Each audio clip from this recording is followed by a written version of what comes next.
Good afternoon, Little Rock. I think it's the first time I've actually done this talk in the afternoon. Stop myself from saying good morning, hopefully. I'm Dave Aronson, the T-Rex of Codosaurus LLC, and I'm here to tell you about my new, free, brief, simple, low-jargon, technology-agnostic definition of software quality, why we need one, what's in this one, and how to use it and maybe even achieve it through a lot of tips. But first, I think we should level set some expectations.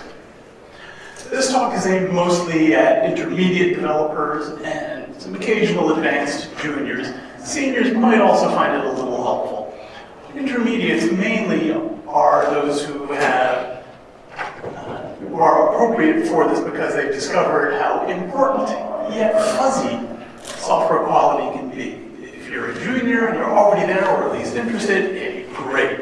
If you're a senior, you've probably already formulated your own approach to quality, but you might still be struggling with how to put it into words and articulate it so that you can teach it to any intermediates and juniors you oversee or mentor. And while this might not be the same as your approach, at least it will give you something you can easily remember and teach to intermediates and juniors who can easily remember it.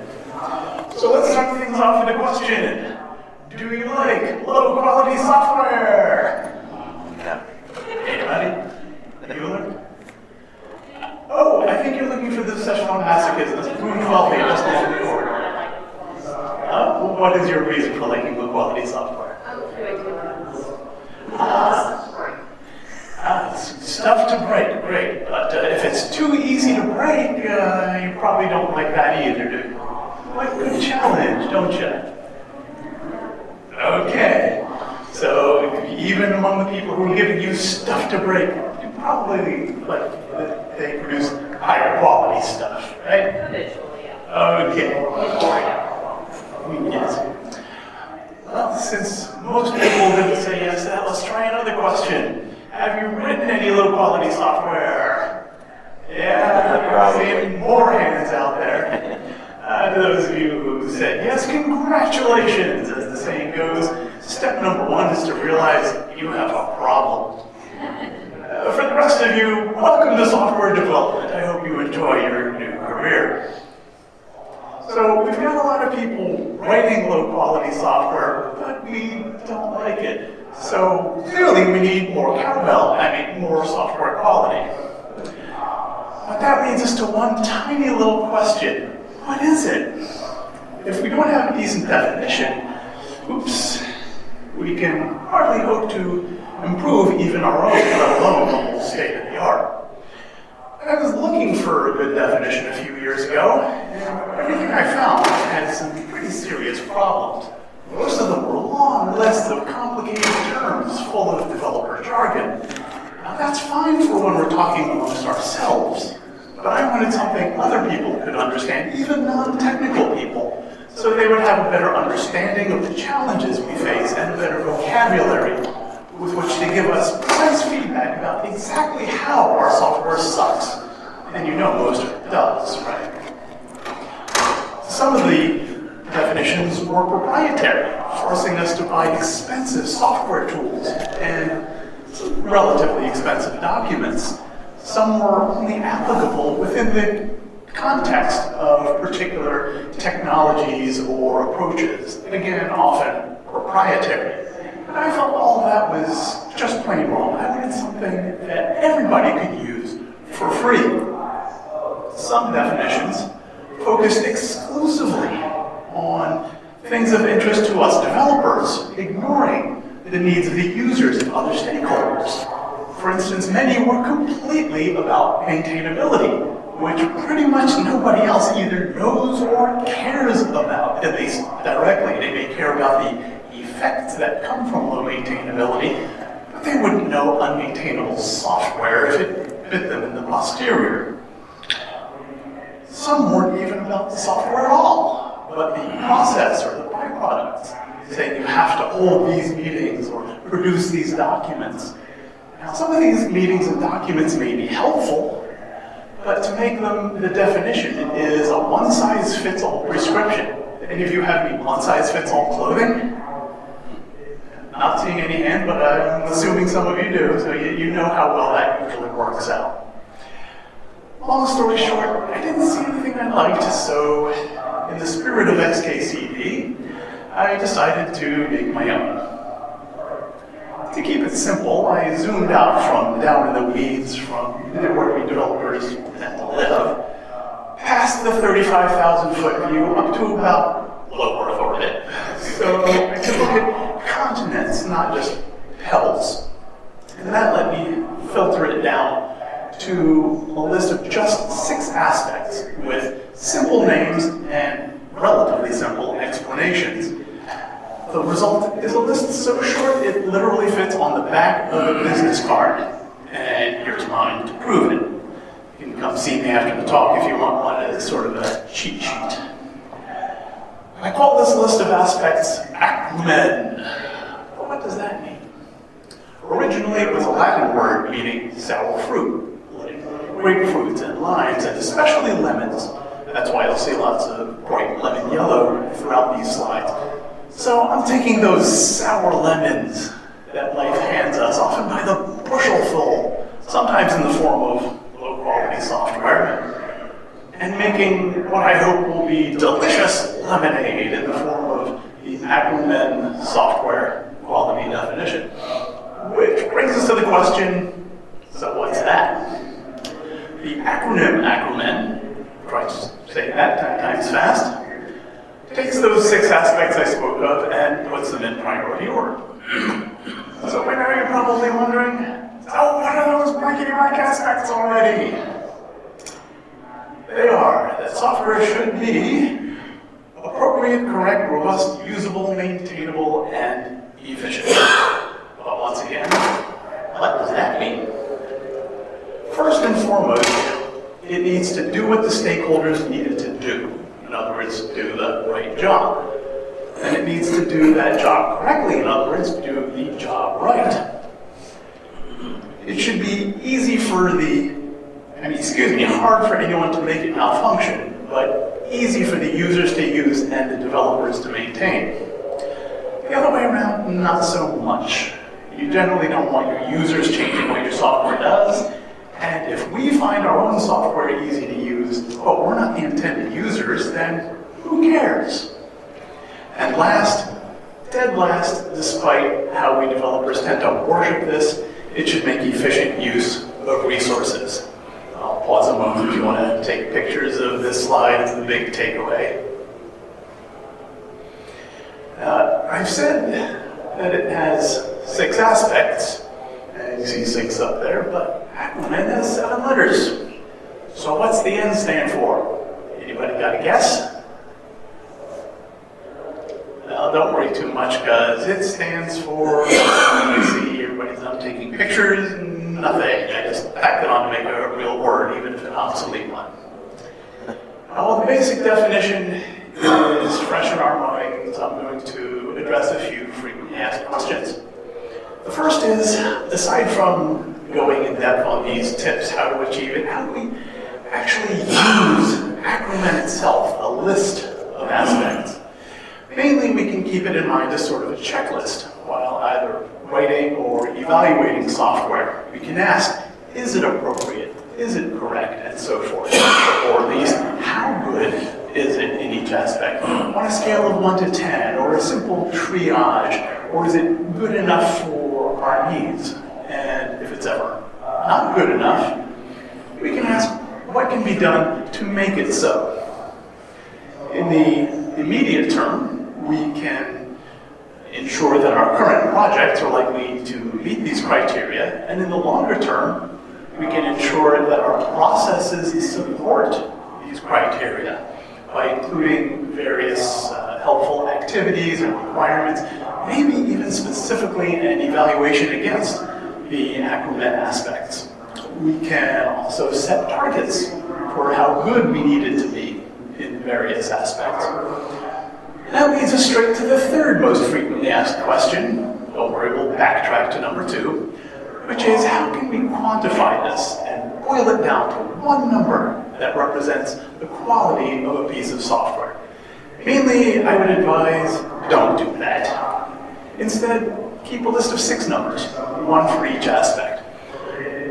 A single number might tell you the software is good or bad, but 6 will tell you how. For instance, with a chart like this, we're probably talking about something that does most of what the stakeholders need, maybe a few added bells and whistles. But what it does absolutely correctly. Probably not very efficiently, certainly not very efficiently, probably rather slowly. That would be my guess as to why the usability is so low, seeing as the efficiency is low as well. It's also fairly robust and maintainable, but could use some work there too. So these numbers can help prioritize further work on this program.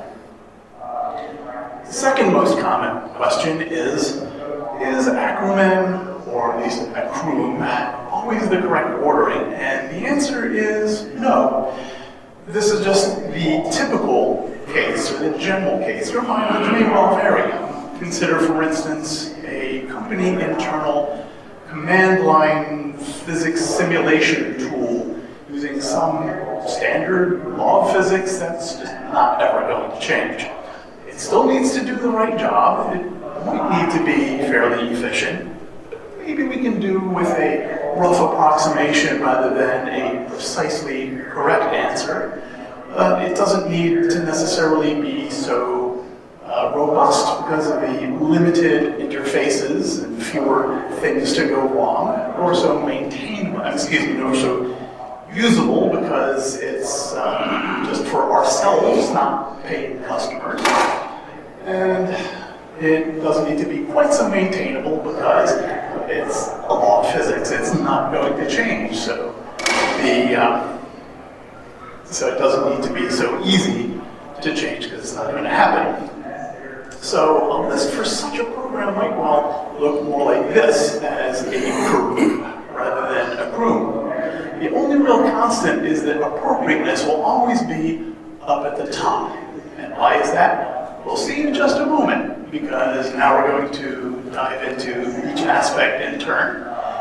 And up first is, of course, appropriateness. If our software doesn't have this, then nothing else matters. If our software is doing the wrong job, it doesn't matter how well it's doing the wrong job. So appropriateness is not only more important than any one of the other aspects, it's more important than all of them put together. And yet, we developers are generally not taught that this is even a thing, let alone one that we need to be thinking about. To prove the importance of being appropriate, let's try a little thought experiment. Suppose you want a checkers playing program, and I write for you the world's greatest chess playing program. It's as correct, robust, usable, maintainable, and efficient as anyone could possibly want. Are you going to be happy with it? Yeah, I'm hearing some no's out there, no yeses. But why not? If it's such a great chess program,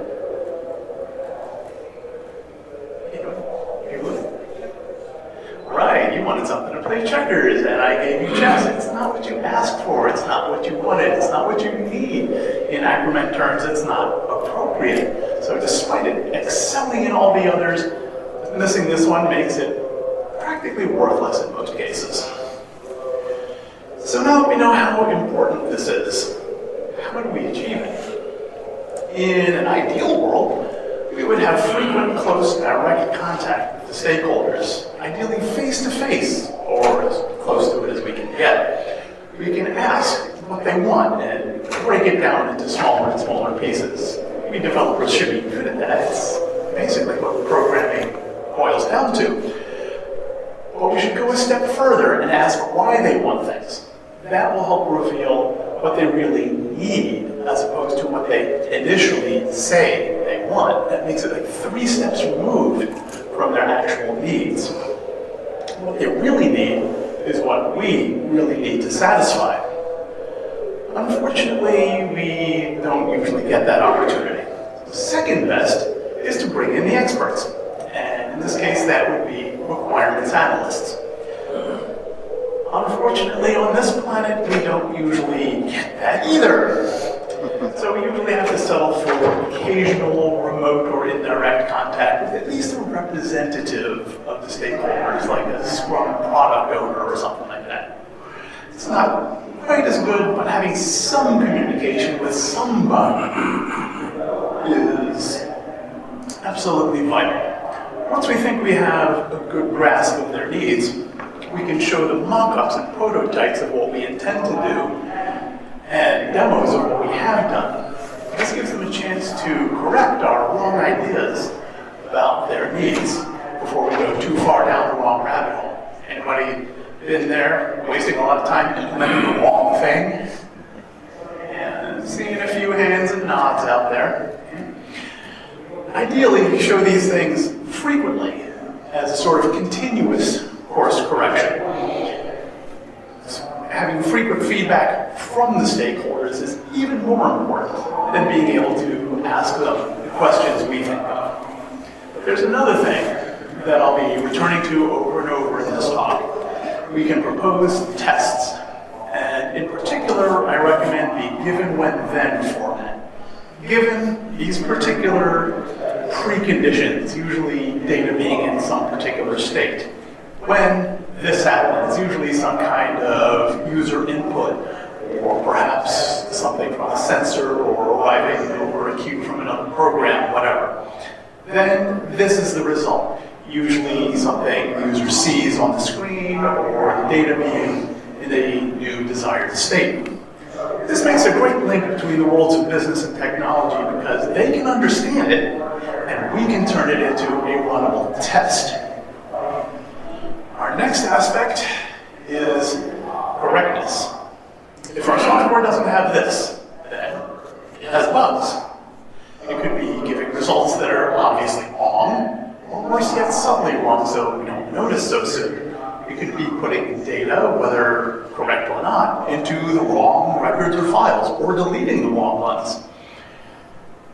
Nothing can actually stop us from writing code that isn't correct.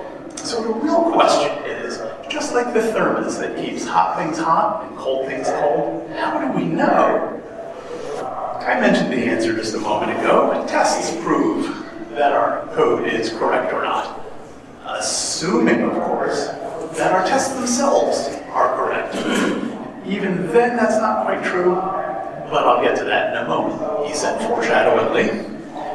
Ideally, our tests are automated, which makes them much more maintainable and repeatable than manual tests, and faster so they can get us vital feedback while the problem at hand is still fresh in our minds. Again, assuming that our tests are reasonably efficient.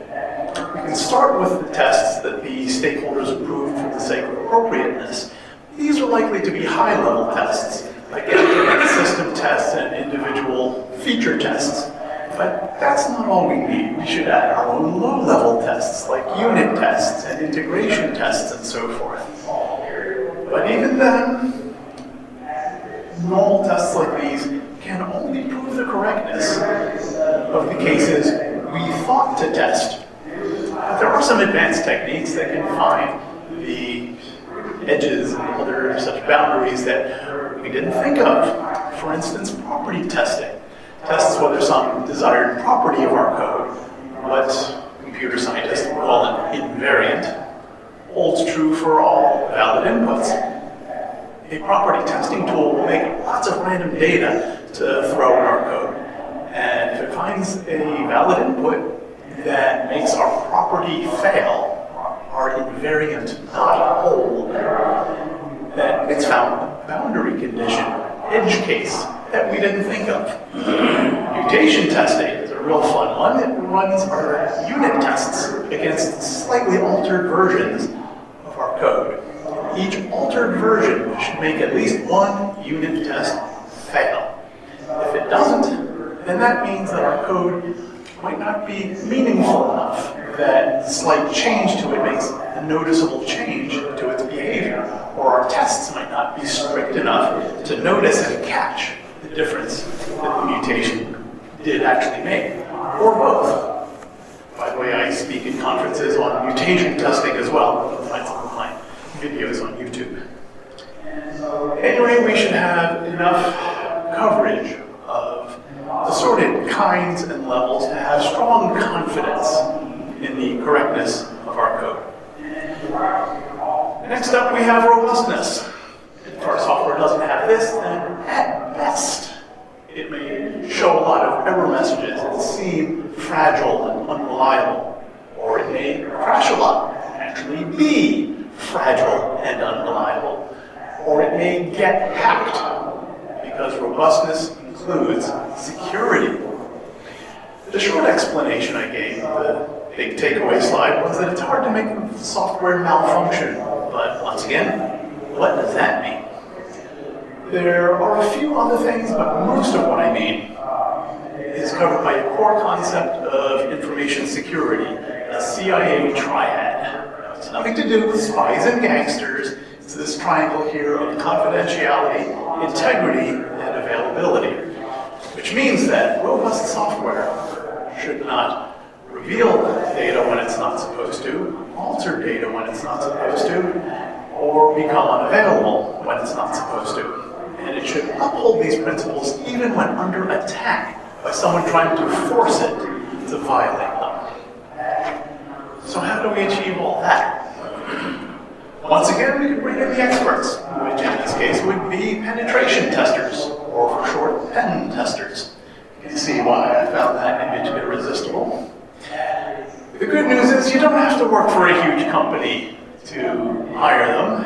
And then you work for independent computer security companies you can hire on a contract. They're great for testing the entire corporate network or large or sensitive systems, especially security systems, because that's their bailiwick. But they tend to be rather expensive and can be very disruptive because they have to test your production network. So once again, we'll probably have to do without the experts, but we can use some of their tools, especially software, such as static analyzers that simulate the execution of our program, fuzzers that test our program's reaction to assorted kinds of invalid input, and probes that test our system for vulnerability to specific known attacks. Many of these are available as open source. But even without these tools, we can go a long way with just their mindset. And a huge part of that is to ask ourselves, what could go wrong? Now here the tone of voice is very important. It's not, what could go wrong, as though we think nothing could, but more statement like, what could go wrong? I know a lot can. I'm just trying to list it out. I don't need a demonstration, thank you very much. For instance, if the system wants the user to type a file name, they could type it wrong or type correctly the name of a file they don't have access to. All kinds of things. The system should not crash or show a mysterious error message like E-no-int or 500 server error just because of a bad file name. It should show a friendly error message and let the user try again. There even may be external factors like losing the network connection. Our software should handle all reasonably foreseeable errors as gracefully as possible. That may sound like a lot, but we're just getting started. We've only handled innocent mistakes and mishaps. To make it really robust, we need to make it secure, which means we have to think like an attacker. We have to ask, what are the system's weak points? What can an attacker make happen that will get them just one tiny step closer to their goal? In what unusual ways can someone get information out of or into our system?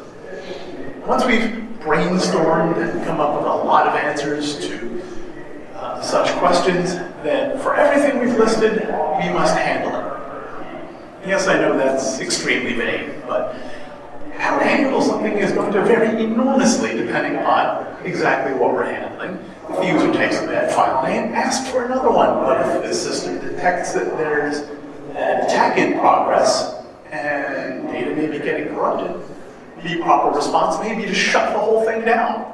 In between there are lots of possibilities. Perhaps we can prevent the situation, mitigate the negative effects, or recover from them, or just accept it if it's not too bad. But whatever we decide on, whatever response we come up with, we should test it, because it is now an important part of this nutritious breakfast, of our system. Oops, too many clicks there. Okay, important part of our system. Okay. Our next aspect is one often seen as a trade-off with security, and that is, of course, usability. If our software doesn't have this, then our users may become frustrated and may stop using or recommending our software. That can be disastrous for a software vendor or a software as a service company. Of course, if you're an internal IT department, you may have enough of a captive audience that you don't care, but still, just as a general principle, it should make your stuff usable. Hard-to-use software can also lead the user to do the wrong thing. Does anybody remember what happened in Hawaii last year due specifically to hard-to-use software? Nuclear alert? Yes, there was a nuclear alert, a false alarm about incoming nuclear missile.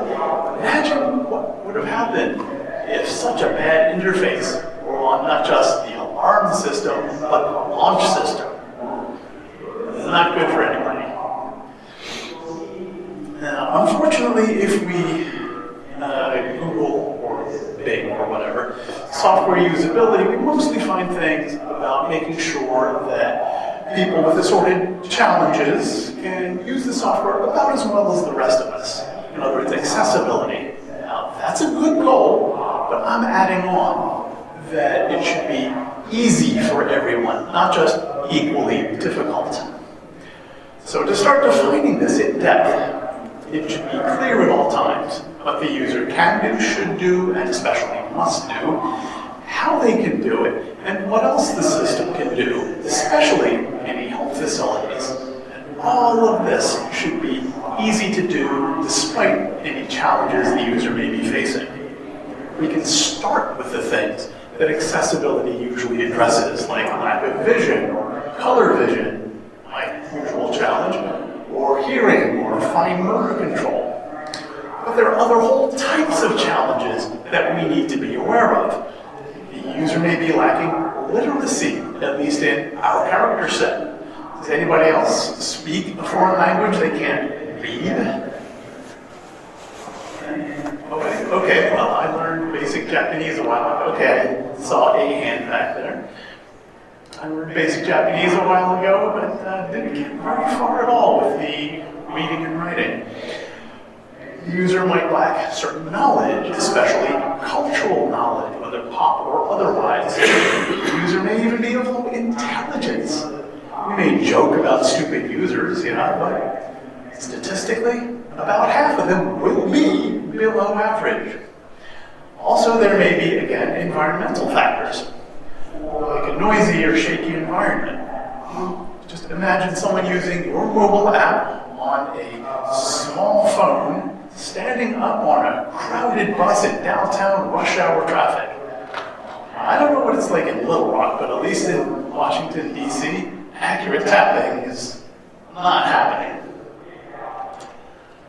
An often overlooked part of usability is that all software needs to be usable, whether it's a mobile app, a web app, a mobile app. Don't know what happened to that image there getting chopped off. Oh well. Or a desktop GUI app, or a command line app.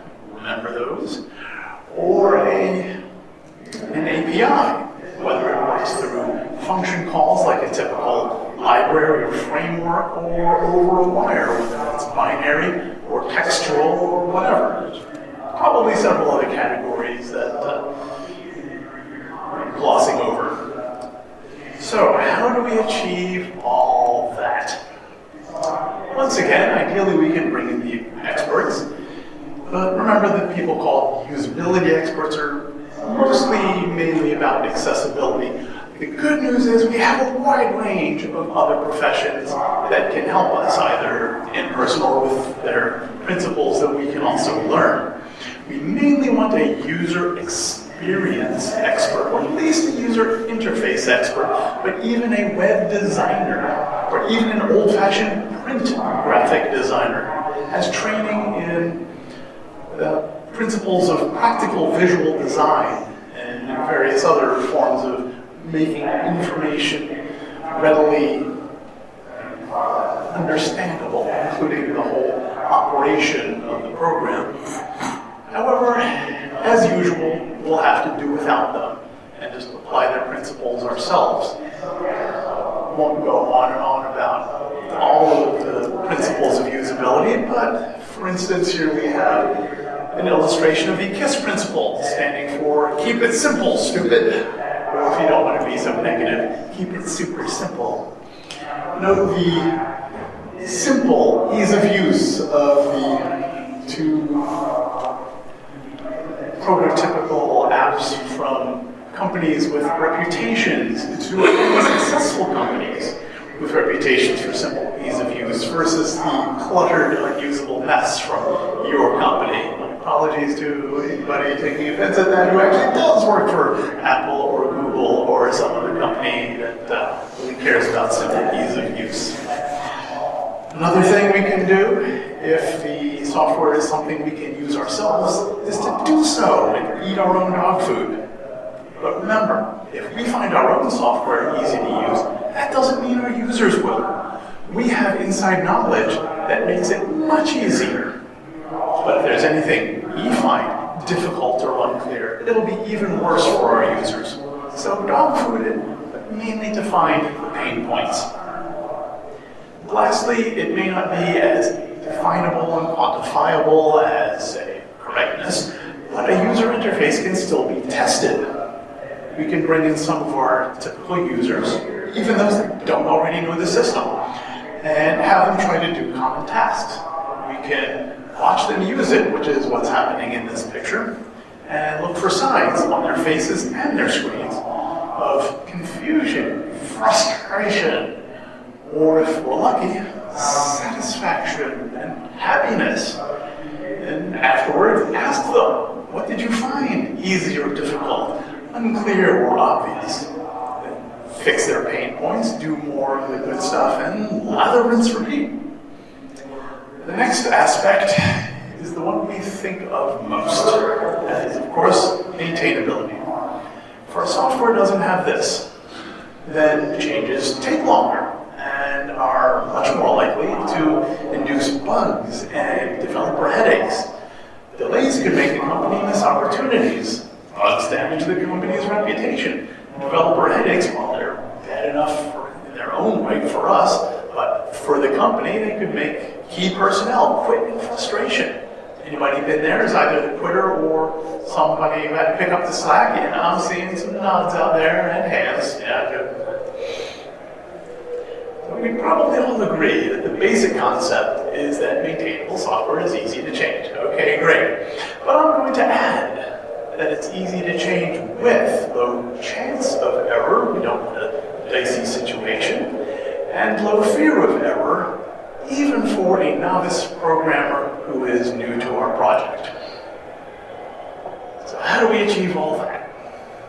For better or worse, the vast majority of software engineering advice aims squarely at that. So rather than expound on principles you probably have heard a zillion times before, like use good names and single responsibility principle, high cohesion and low coupling, blah, blah, blah, I'm mainly going to stick to my theme and tell you how testing can help with this.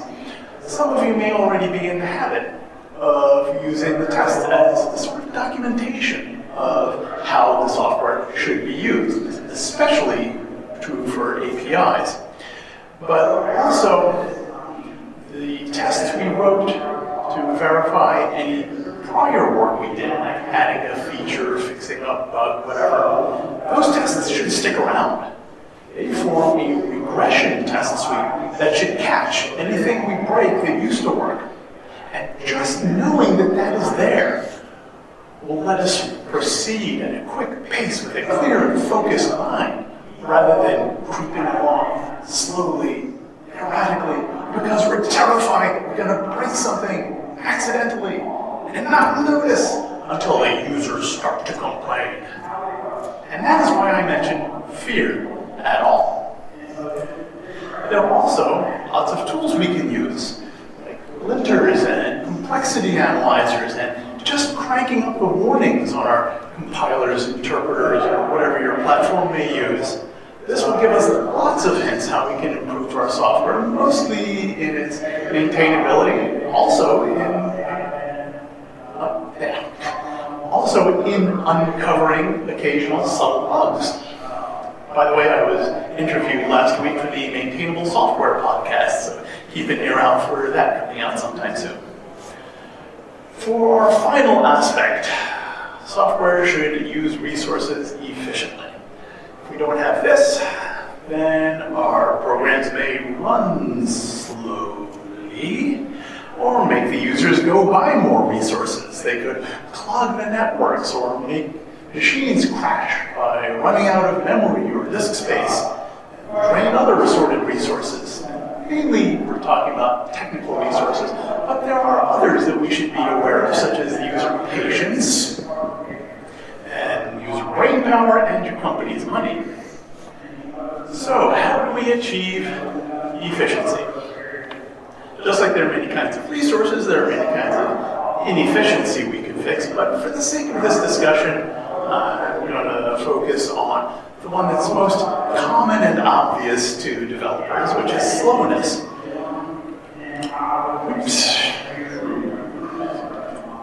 I'm sure we've all had a program run slowly, and we stare at the code and spot, I think that's where it's being slow. We spend a long time optimizing that little chunk of code. We run it again, and it's still slow.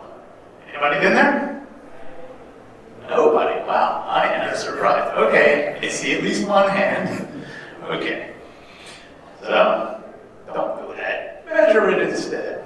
Humans aren't really very good at spotting the inefficiencies, but there are profilers and packet capture programs and so on that will tell us exactly where, or at least when, we're using too much CPU or RAM or network bandwidth and so forth. But once we've found where it's slow, why is it slow? Certain kinds of programs tend to have certain kinds of problems. For instance, a distributed system may be doing too much communication or doing it over a slow network. A database-driven system may have an inefficient query or an inefficient data model. But usually, the case is either something architectural, which is more complex than I want to get into right now, or a bad algorithm. Maybe we're using something with polynomial or exponential runtime and thinking about the problem a little differently. Would let us use a better algorithm, like one with linear runtime complexity, or root or logarithmic, maybe even constant time. Perhaps we're using an inefficient data structure, which is forcing us to use an inefficient algorithm. The upshot is that we should be familiar with the basic common data structures and algorithms and how to recognize them when we see them in real-world problems, analyze and compare their demands on our resources, choose and change and combine them. That way we can use solutions that have stood the test of time, sometimes with ready-made implementations that are already tested and maybe even optimized. Once it's fast enough, we can slap a performance test around it. You knew I had to mention testing eventually, to ensure we don't have that kind of regression. In conclusion, if our software is appropriate, correct, robust, usable, maintainable, and efficient, then nobody should have any cause to be sour about the fruits of our labors. And now it's your turn. If you have any questions, I'll take them now. If you think of something later, I'll be around for the rest of the conference. And for even more later, there's my contact information, including a shout out to Toctal, a consulting network I'm in, whose speakers network helped me prepare and practice this presentation. Please use that referral link if you want to hire us or join us. That gets me a little bounty. So, any questions? No questions. Okay. Any comments? Okay, this often happens from a few different causes. Number one, you completely understand this and you're ready and anxious to put it into use, right? Maybe not. Maybe you're so totally confused that you can't even think of a reasonable question. Anybody? No, you had some good points. I mean, if you're a programmer, you've been doing it for a while, sometimes you forget these small things that make efficiency more. So you did hit on some good points. So kind of brought back some memory. Yeah, well, that's kind of why I did the expectation setting in the beginning. I didn't want people coming and think it was, some big advanced thing that you got to be a senior to even understand. No, this is aimed much lower. I do like your approach of a holistic look at the whole application instead of a binary aspect. I mean, to your point, I mean, something could be pretty crappy and still function exactly as designed. Yes, exactly. To your point of looking at it holistically, that's one of the reasons that I specifically use the term software quality, encompassing the whole package rather than code quality, which tends to focus almost exclusively on maintainability and correctness of maintainability. I find it interesting that you left out.